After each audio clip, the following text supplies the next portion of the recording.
Yeah, so I take one end of the push button, the start push button, from the main contactor, which is the A1. Then I'll take it onto the timer, the terminal block on the timer, which is 7 on the timer. For me to get my normally open and normally close, I have to loop from 7 to 8. Yeah, and this is my neutral. My 2 is my neutral. So the neutral, you just take it from the A2 of the main contactor.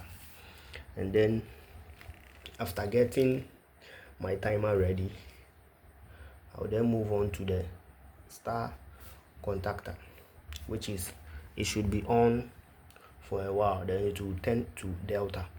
So for the star contactor, after you wiring it, after you energizing the coil A1 and A2, you take the A2 at the main contactor A2, which is the neutral. Then you take the A1 at the timer, which is 5, which is normally open.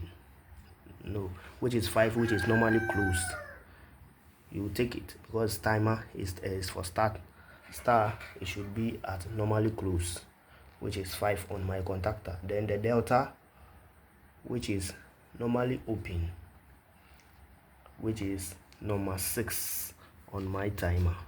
So this is how I wired it without any auxiliary contact and what have you, but it works perfectly like the way star delta has to work.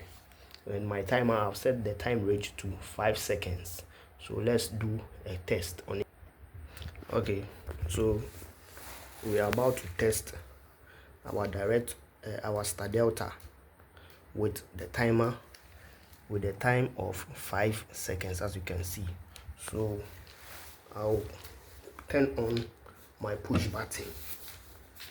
I'll turn on the push button of the timer.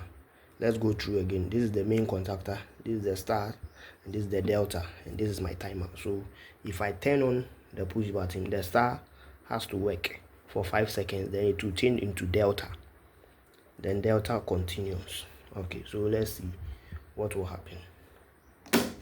Yeah, you see the star contactor and the main contactor. Now you see it has turned to delta and my timer is on. Okay, so let's take it for instance. I'll off it again and let's check the timer. Let's check the timer. It was on, so when the time is up, it will turn to up.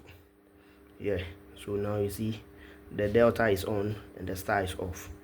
Yeah, this is how I do my star delta. But in the next video, I'll show you, or I'll do the other one with the auxiliary, how to do star delta with auxiliary contact on the star and delta contact. Thank you.